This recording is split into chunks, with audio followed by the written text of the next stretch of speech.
সুপ্রিয় দর্শকবৃন্দ, আমি যে জমিতে বর্তমান বসে আছি এই জমিটা করলার জমি। আপনার মনে হচ্ছে যে বর্ষা টাইমে করলা চাষাবাদ, একটু মনে হয় অবাক হয়ে যাচ্ছেন, তাই না? কিন্তু আসলে অবাক হওয়ার কিছু নাই। জয়পুরহাটের মাটিতে মালচিং পদ্ধতিতে করলা এবং অন্যান্য ফসল চাষাবাদ করা হচ্ছে। মালচিং পদ্ধতিটা আমি একটু আপনাদের বুঝে দেই। প্রথমে সব ধরনের সার, তারপরে গোবর, তারপর খৈল, সব ধরনের খাবার দেওয়ার পরে জমিটা চাষাবাদ করা হচ্ছে। এইরকম করে বেড করা হচ্ছে।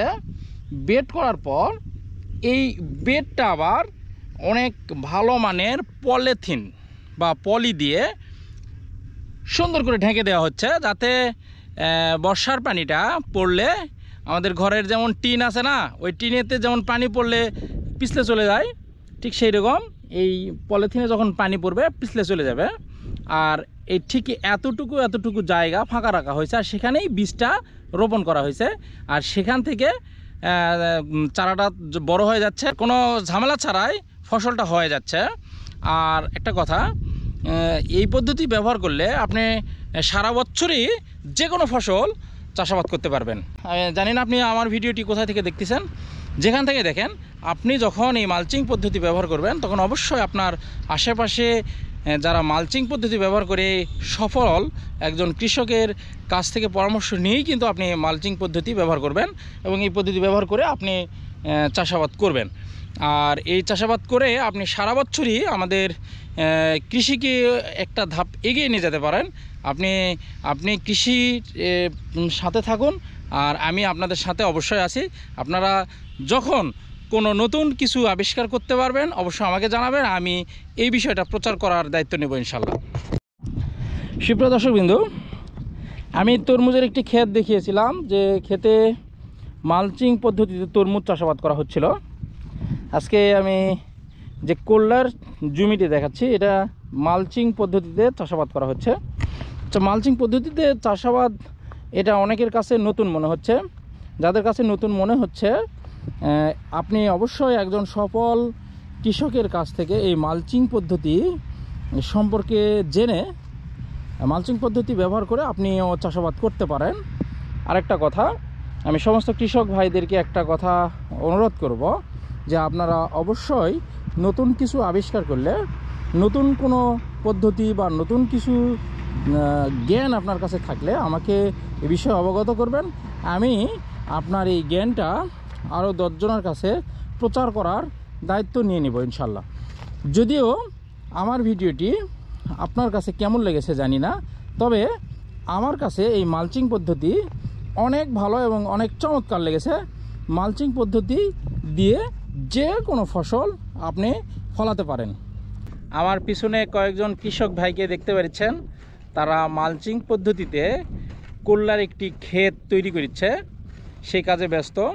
আমি এখন একজন কৃষক ভাইয়ের সাথে সরাসরি কথা বলবো, যে তারা মালচিং পদ্ধতি ব্যবহার করে মানে কি সুবিধা পাচ্ছে, বা এটার উপকারিতা কি, বা এই বর্ষার সময় মালচিং পদ্ধতি ব্যবহার করে আমরা কৃষিকে আরও আগে নিয়ে যাওয়া পারবো কি না, সেটা নিয়েই কথা বলবো। ভাইজান, সালাম আলাইকুম। আচ্ছা, এই মালচিং পদ্ধতি তে আমরা যে ক্ষেতটা আপনারা যে তৈরি করেছেন, এই ক্ষেত নিয়ে আপনি একটু কথা বলবেন। মালচিং পদ্ধতি তৈরি আমরা কেন করব, এটা নিয়ে আপনি কথা বলেন। কেন আমরা মালচিং পদ্ধতি তৈরি করব? মালচিং দিলে হলো ওই আকাশের পানি পড়লে কোনো শিকড় কাটবে না, সমস্যা হবে না।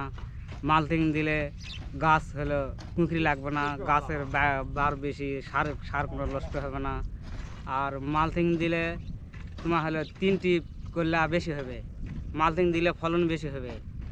মালচিং দিলে কোনো সমস্যা না, ঘাস হবে না।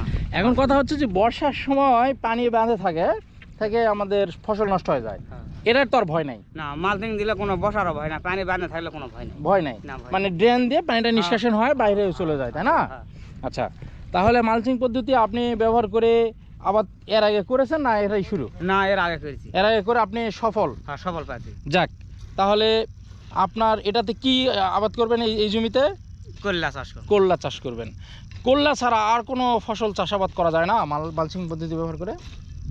সেটা যেমন পটল বা দেখা যায় যে ঝাংলা দিয়ে যেগুলা হয় তরমুজ বা আরো অন্যান্য যে ফসল, পটল তরমুজ হবে, চিচিঙ্গা হবে, হ্যাঁ এই সব মালচিং দিয়ে আবাদ। মানে যেটা ঝাংলা দিয়ে যেটা তৈরি মানে আবাদ হয় আর ঝালিঙ্গাতে যেটা আবাদ হয় সেটা সব কিছু মালচিং দিয়ে হবে। সবই মালচিং দিয়ে করা সম্ভব।